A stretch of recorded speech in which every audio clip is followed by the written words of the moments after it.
Loh, bekalmu kok itu?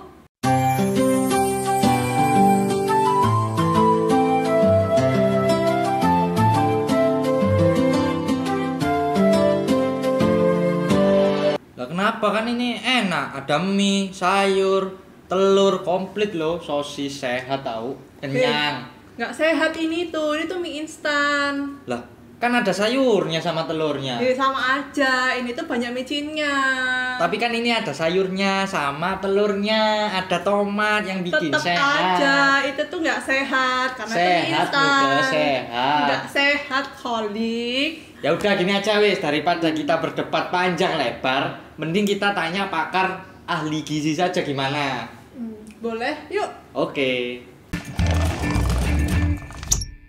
Assalamualaikum warahmatullahi wabarakatuh.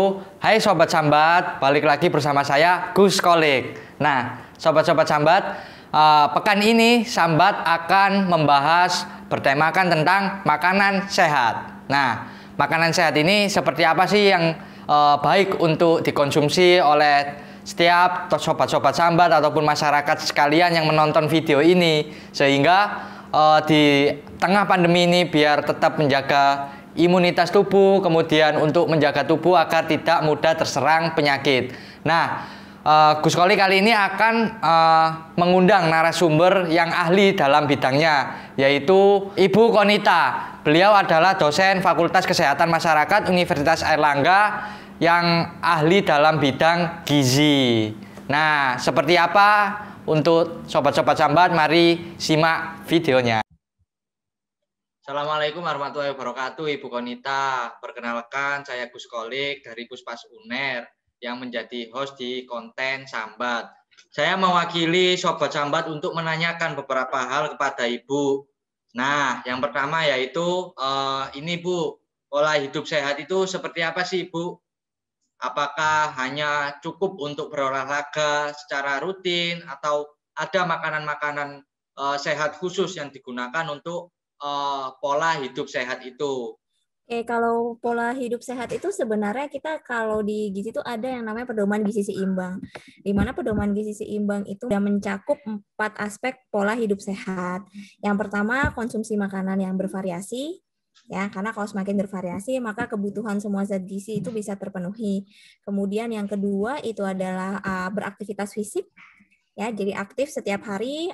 Kemudian yang ketiga itu ada pola hidup bersih dan juga sehat, seperti kalau kebiasaan sekarang itu mencuci tangan, kemudian memperhatikan keamanan makanan dan lain sebagainya. Dan yang terakhir itu harus memperhatikan berat badan, gitu, supaya berada pada tahapan normal. Jadi sebenarnya pola hidup sehat itu gabungan ya, nggak hanya dilihat dari makanan, gitu, tapi lebih ke ya lifestyle kita sehari-hari, dari mulai bangun tidur sampai tidur lagi, apakah makannya itu bergizi seimbang, kemudian apakah kita itu aktif atau cuman rebahan, gitu ya. Kalau rebahan terus itu yang nggak sehat ya. Oh begitu ya Bu. Nah, kemudian kan ada kan beberapa orang-orang itu menerapkan pola diet. Nah, pola diet sehat dan berkualitas itu seperti apa, Ibu? Itu juga sekarang lagi rame ya. Yang perlu kita tanamkan itu adalah sebenarnya bagaimana kita mencegah supaya berat badan kita itu kan nggak berlebihan. Karena ketika sudah berlebihan maka kita bingung nih, mau diet A, diet B, diet C kayak gitu kan. Jadi bagaimana upaya kita itu adalah menjaga. Nah, sebenarnya pola diet yang sehat itu adalah energi yang kita konsumsi, yang kita makan itu harus sama dengan yang kita keluarkan. Jadi kalau misalnya kita memang sehari-hari dituntut untuk banyak duduk nih, aktivitasnya banyak yang sedentari, berarti konsumsi kita tidak bisa terlalu banyak, artinya ya standar gitu ya, tidak bisa lebih. Atau kalau misalnya dalam perhitungan energi itu ada faktor aktivitas fisik. Kita bisa menggunakan faktor aktivitas fisik yang rendah sekitar 1,1 atau 1,2 kalau memang kita banyak duduk. Kemudian ketika bicara pola diet yang sehat gitu ya, itu untuk menurunkan berat badan ya. Ini kita bicaranya konteks menurunkan berat badan, maka kita membuat bagaimana supaya yang keluar itu lebih banyak dibandingkan yang masuk. Supaya terjadi keseimbangan energi negatif. Jadi yang di dalam ini bisa dibuang gitu. Simpanan lemak-lemaknya itu bisa terbakar, bisa terbuang gitu ya. Yang akhirnya itu terjadi penurunan berat badan. Nah, untuk membuat supaya keseimbangan energi kita bisa negatif, artinya yang masuk itu lebih sedikit dibandingkan yang keluar, itu bisa ada dua cara yang dilakukan. Yang pertama memang mengurangi apa yang kita konsumsi, dan yang kedua adalah menambah aktivitas fisik atau olahraga. Gitu. Nah, yang pertama kalau misalnya kita mau mengurangi asupan, itu pun ada aturan yang sehat gitu ya.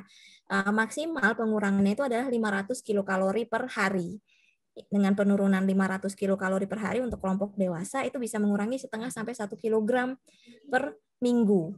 Jadi kalau misalnya ada yang saya diet 2 minggu turun 10 kilo, itu sudah sangat tidak sehat. Sudah sangat jauh dari sehat gitu ya.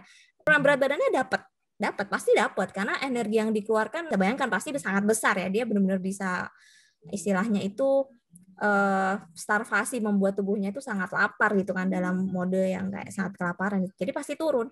Tapi apakah kemudian itu sehat? Apakah itu tubuhnya nggak kaget? Karena kayak tiba-tiba nggak ada makanan nih, tiba-tiba nggak ada sumber bahan bakar untuk bikin energi nih kayak gitu. Jadi itu pasti akan mengganggu proses adaptasi metabolisme juga. Begitu ya Bu, terima kasih atas penjelasannya. Kemudian pertanyaan selanjutnya yaitu berkaitan tentang makanan fast food dan juga junk food. Kan kebanyakan masyarakat itu karena tidak ingin ribet memasak, kemudian membeli makanan fast food dan juga junk food. Nah, makanan seperti itu apakah sehat sih Bu dikonsumsi untuk masyarakat pada umumnya? Oke, sebenarnya memang ini sudah banyak ya yang mengatakan bahwa fast food, junk food itu adalah makanan-makanan yang bisa dibilang dalam tanda kutip kurang memenuhi pola diet yang sehat gitu ya. Karena memang ini istilah apalagi di zaman sekarang ya, di mana kita itu kayak nggak punya banyak waktu untuk masak. Dan lu kayak kerja itu kayak penuh banget ya, jadi makan 1 jam itu kan kayak kurang. Jadi memang kita cenderung makan yang fast food. Kemudian juga sekarang tren convenience food itu semakin banyak berkembang di pasaran gitu ya. Jadi memang lingkungan kita pun juga mendukung untuk konsumsi fast food dan junk food. Sebenarnya nggak semua fast food itu junk food. Artinya bahwa banyak makanan-makanan yang memang bisa disajikan secara cepat, tapi sebenarnya masih bisa memenuhi kaidah gizi seimbang. Di dalamnya masih ada karbohidratnya, di dalamnya masih ada sayurnya, di dalamnya masih ada proteinnya gitu ya. Jadi komposisinya itu masih seimbang. Itu walaupun memang kebanyakan makanan-makanan yang fast food itu kalau dari segi gizi yang kurang sehatnya itu bisa dilihat dari kandungan natrium atau kandungan garam yang tinggi. Biasanya seperti itu. Tapi kalau kandungan kayak tadi ya karbohidrat, protein, lemak, vitamin dan mineral tuh bisa jadi masih lengkap di situ. Nah, tetapi kalau misalnya yang junk food, biasanya ini hanya sumber-sumber tertentu saja, misalnya hanya sumber karbohidrat saja, hanya sumber lemak saja. Gitu. Jadi kayak dominan satu jenis zat gizi saja yang mana membuat itu menjadi akhirnya tidak sehat. Kalau di istilah kita itu ada istilah energi dense food. Nah, biasanya fast food sama junk food itu juga itu, dia adalah makanan-makanan yang secara jumlah itu tidak terlalu besar, tapi energinya itu tinggi, dan itu yang lama-lama membuat kita itu bisa naik berat badannya kalau kita konsumsi secara terus-menerus gitu. Dan biasanya kalau di junk food itu juga komposisinya nggak selengkap yang beberapa jenis fast food ya. Yang kayak misalnya tadi aku bilang saya kentang goreng saja gitu. Itu kan cuman karbohidrat sama lemaknya yang sangat tinggi sekali gitu. Karena itu junk food, karena komposisinya cuma satu zat gizi yang utama, kemudian vitamin dan mineralnya juga sangat rendah. Nggak boleh sering-sering, tapi bukan berarti nggak boleh sama sekali. Kemudian pertanyaan terakhir yaitu berkaitan tentang gaya hidup anak kos biasanya, yaitu sering mengkonsumsi mie instan.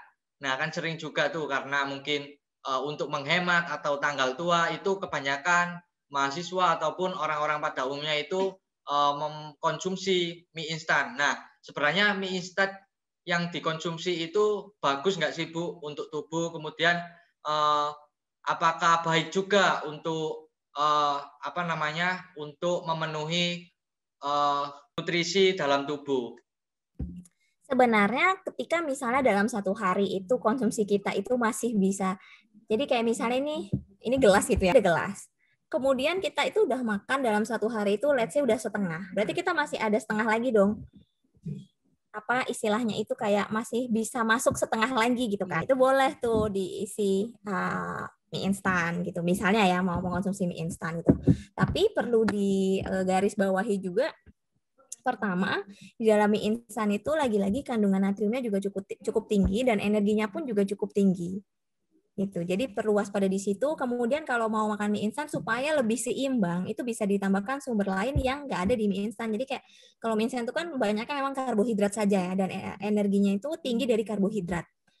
Jadi kita bisa tambahkan protein kayak di kemasannya itu, kita tambahkan telur misalnya sebagai sumber protein, atau kita tambahkan misalnya ayam suwir, atau kita tambahkan apa gitu ya sebagai sumber protein. Kemudian sayur, jangan lupa, karena itu pasti nggak ada, pasti rendah kan kandungan serat, kemudian vitamin mineralnya gitu. Jadi bisa kita tambahkan sayur-sayuran di situ. Dan kemudian untuk mengurangi yang jumlah natriumnya, karena biasanya natrium itu banyaknya kan dari bumbunya bisa kita minimalisir gitu. Jadi ini istilahnya tips konsumsi mie instan yang agak sehat gitulah ya, supaya nggak merasa guilty pleasure biasanya kalau makan mie itu ya. Enak tapi kayak merasa bersalah gitu kan. Jadi untuk mengurangi guilty-nya itu bisa kayak gitu. Jadi kurangi bumbunya, kemudian di minyak goreng itu kan juga ada minyak ya. Itu juga bisa di cut out misalnya. Tapi nggak tahu apakah enak atau tidaknya ya, silakan dicoba masing-masing. Ya terus jaga pola konsumsi gizi seimbang gitu ya, karena memang makan itu makan itu adalah investasi. Kalau kita makan baik mulai sekarang, maka nanti ketika dewasa tua kita juga akan sehat. Tapi kalau investasi kita sudah dari sekarang, dari dini, dari awal itu sudah investasinya hal-hal yang buruk ya, investasi lemak, investasi garam dan lain sebagainya, ya kita akan menuai hasilnya nanti ketika tua juga tidak baik. Oh begitu ya Bu, ternyata. Terima kasih banyak Ibu atas penjelasannya. Ini mungkin juga membuat edukasi kepada masyarakat bagaimana makanan sehat yang patuh untuk dikonsumsi pada umumnya, sehingga apalagi di tengah pandemi ini kan, sehingga masyarakat, sobat-sobat sambat juga itu bisa memberikan nutrisi yang baik untuk tubuh dan juga menjaga tubuh agar selalu sehat. Terima kasih Ibu atas waktunya. Saya langsung mohon pamit. Nah, jadi itu tadi penjelasan dari Ibu Konita berkaitan tentang pola makanan sehat yang harus dipilih oleh teman-teman sobat sambat yang melihat video tadi. Sehingga teman-teman ketika memilih makanan yang sehat bisa membentuk suatu tubuh yang sehat, bisa bekerja maksimal, kemudian mendapatkan rezeki yang juga maksimal dan juga berkah, dan juga agar bisa bersedekah secara maksimal dan juga ikhlas. Jangan lupa like, komen, dan subscribe. Wassalamualaikum warahmatullahi wabarakatuh.